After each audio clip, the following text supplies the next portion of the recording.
sobrang ibinigay ko, nagtiwala ako sa'yo, ngunit ikaw ay nagtatago.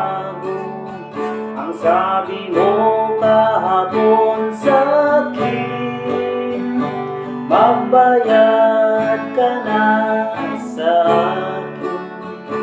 Naniwala naman ako, ba't ngayon ika'y lumayo?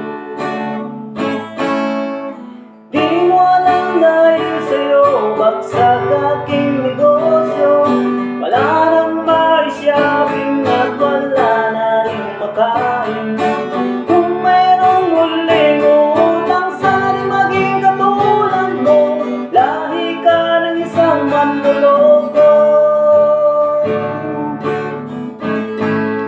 Kahit saan ka man ngayon, sana karmang iyong abuti.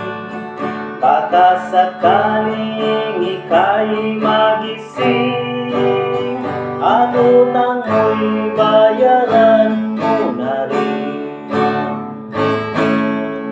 Di mo alam dahil sa'yo bagsak aking negosyo, wala nang ma-shopping at wala